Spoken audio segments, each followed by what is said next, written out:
ये कहानी है एक छोटे से गांव की, जहां शांति और सरलता से भरा जीवन बसता था। लेकिन इस गांव के जंगल में कुछ ऐसा छिपा था जिसे जानने की हिम्मत किसी में नहीं थी। एक रात जब चांदनी अपने चरम पर थी और हवाएं सन्नाटे को चीर रही थी, एक छोटी बच्ची अनाया खेलते खेलते जंगल में खो गई। उसके माता पिता राकेश और रीना अपने होश खो बैठे जब उन्हें केवल एक पुरानी और डरावनी सी गुड़िया मिली। गुड़िया की आंखें जैसे जीती जागती थी। उसमें अनाया की मासूमियत और किसी अनजान भय का मिश्रण था। समय के साथ घर में अजीब घटनाएं होने लगी। क्या यह गुड़िया उनकी बेटी थी? क्या वो जीवित थी या फिर एक प्राचीन श्राप का हिस्सा था जो इस परिवार को तबाह करने आया था? सच्चाई जानने के लिए वो एक खतरनाक यात्रा पर निकल पड़े। लेकिन इस यात्रा में उन्हें क्या मिलेगा, जानने के लिए सुनते रहें रहस्यमय गुड़िया की कहानी, सिर्फ और सिर्फ इंटरेक्टिव चार्म पर। गांव के किनारे बसे इस घर में रहने वाले राकेश और रीना अपनी बेटी अनाया के साथ बहुत खुश थे। अनाया को जंगल में खेलना बहुत पसंद था। एक दिन अनाया जंगल में खेलने के लिए गई, लेकिन वापस नहीं लौटी। रीना अपने घर के कामों में व्यस्त थी। जब उसकी नज़र घड़ी पर पड़ी तो उसे ख्याल आया कि अनाया अभी तक वापस नहीं लौटी है। उसने चिंता जताते हुए राकेश को कहा, राकेश, अनाया अभी तक वापस नहीं आई है। राकेश बोलता है, क्या अभी तक नहीं आई? इतनी रात को कहाँ होगी बेचारी, चलो उसे ढूंढते हैं। रात काफी हो गई थी। अनाया का कहीं पता नहीं चल रहा था। राकेश और रीना पूरे जंगल को छान लिए, लेकिन अनाया का कहीं पता नहीं चल रहा था। अनाया, अनाया, अनाया बेटी, अनाया कहाँ हो? अनाया। राकेश अनाया को आवाज़ देते हुए आगे बढ़ रहा था। तभी राकेश को पेड़ के नीचे कुछ दिखा। रीना, ये देखो, ये गुड़िया, ये तो बिल्कुल अनाया की तरह दिख रही है ना? रीना डरते हुए कहती है, हाँ, ये बिल्कुल अनाया जैसी दिखती है, लेकिन हमारी अनाया है कहाँ? और ये गुड़िया यहाँ किसने छोड़ दिया? रीना और राकेश वो गुड़िया को उठा लेते हैं। गुड़िया बहुत ही पुरानी थी और डरावनी भी। राकेश और रीना उसे घर ले आए। घर में आने के बाद अजीब अजीब सी घटनाएं होने लगी। कभी वो गुड़िया अपने आप चलते नजर आती तो कभी वो गुड़िया अपनी जगह से गायब किसी और जगह पर दिखती। एक रात जब राकेश और रीना सो रहे थे, तभी रीना को अचानक से गुड़िया की हंसने की आवाज आई और रीना घबरा के उठ जाती है और राकेश को आवाज लगाती है, राकेश, तुमने सुना? ये गुड़िया हंस रही है। राकेश कहता है, ये कैसे हो सकता है?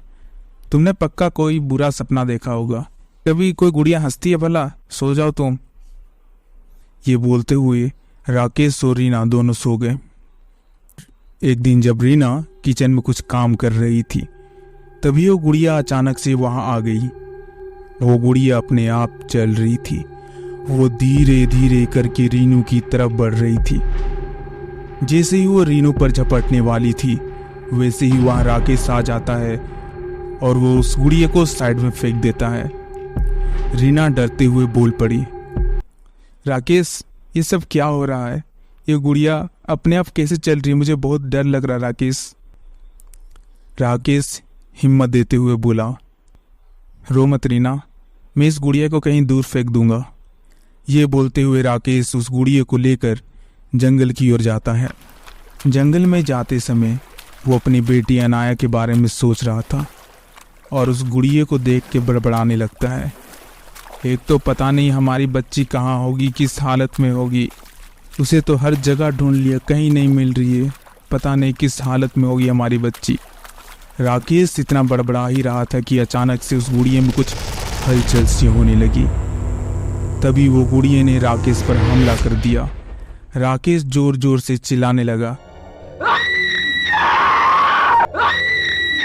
राकेश अपना जी जान लगाकर उस गुड़िया को दूर फेंकता है और अपनी जान बचाकर वहां से भागता है। राकेश भागता हुआ घर पहुंचता है और रीना को सारी बातें बताता है।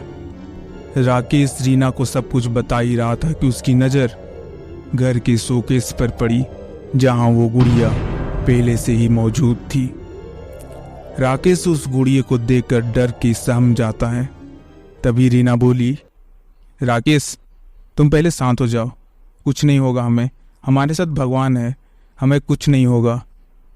तभी राकेश बोलता है, मुझे कुछ समझ नहीं आ रहा रीना, ये गुड़िया हमें पागल कर देगी।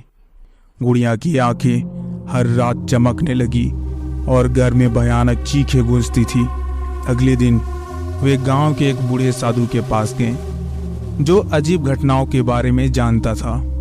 तभी वो साधु कहता है, ये कोई साधारण गुड़िया नहीं है, ये तुम्हारी बेटी है, किसी ने उस पर काला जादू किया है। रीना ये सुनकर दंग हो जाती है और कहती है, क्या अनाया इस गुड़िया में है? हाँ, लेकिन उसे मुक्त करने का तरीका बहुत कठिन है, साधु ने कहा।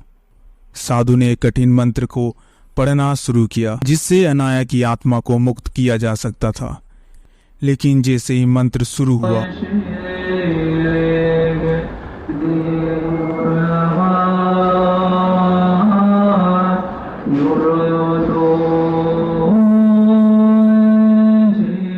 गुड़िया और अजीब सी हरकतें करने लगी। तभी राकेश बोल पड़ा, ये काम कर रहा है, अनाया वापस आ रही है। गुड़िया धीरे धीरे अनाया में बदलने लगी। तभी कुछ ऐसा हुआ जिसे देखकर सबकी आंखें फटी की फटी रह गई। तभी उस गुड़िया से डरावनी सी आवाज निकली, मुझे यहाँ से मुक्त मत करो, वरना बहुत बुरा होगा, बहुत ही बुरा। रीना ये सब सुनकर डर जाती है और कहती है, ये हमारी अनाया की आवाज नहीं है, ये कोई और है। तभी साधु बोला, ये कोई और आत्मा है, हमने बहुत बड़ी गलती कर दी है। रात के समय गुड़िया से निकलने वाली आवाज़ें और भी डरावनी हो गई। घर में भूतियां परछाइयां नजर आने लगी। तभी रीना बोली, राकेश ये सब कब खत्म होगा और हमें हमारी अनाया कब मिलेगी? राकेश भी घबराता हुआ बोलता है, हमें कुछ और करना होगा, ये गुड़िया हमें बर्बाद कर देगी। राकेश और रीना गांव के बुजुर्गों से और जानकारी जुटाते हैं। उन्हें पता चलता है कि ये गुड़िया बहुत पुरानी जमाने की है और इसमें एक दुष्ट आत्मा का उपवास है। तभी उन गांव वालों में से किसी एक ने बोला, इस गुड़िया को जंगल के पुराने मंदिर में ले जाना होगा, वहां ही इसका अंत हो सकता है। राकेश और रीना ने साहस जुटाया और गुड़िया को उस पुराने मंदिर में ले जाने का निर्णय किया। रास्ते में उन्हें कई डरावनी चीखें का सामना करना पड़ा। राकेश ये जगह बहुत डरावनी है, हमें जल्दी करना होगा, रीना घबराते हुए बोली। तभी राकेश बोला, हाँ रीना, हम जल्दी पहुंच जाएंगे, चिंता मत करो, बस चलते रहो और इन आवाज़ों पर ध्यान मत दो, चलते रहो। मंदिर पहुंचने के बाद साधु ने एक कठिन मंत्र का जाप करना शुरू किया।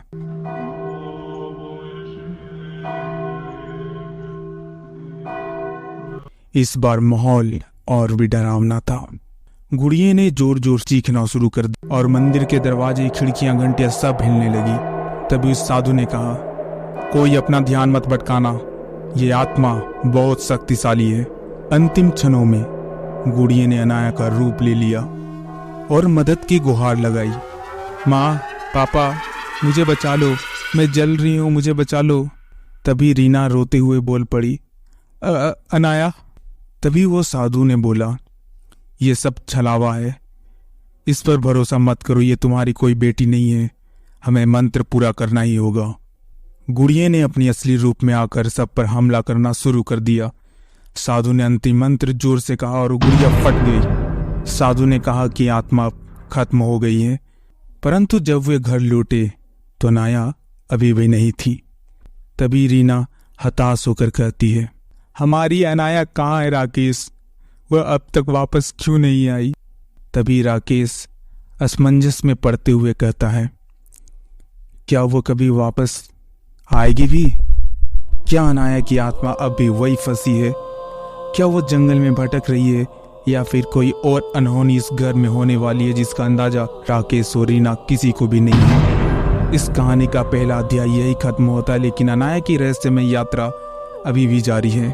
अगर आपको ये कहानी पसंद आई तो हमारे चैनल इंटरेक्टिव चार्म को सब्सक्राइब जरूर करें और अगली रहस्यमय कहानी का इंतजार करें।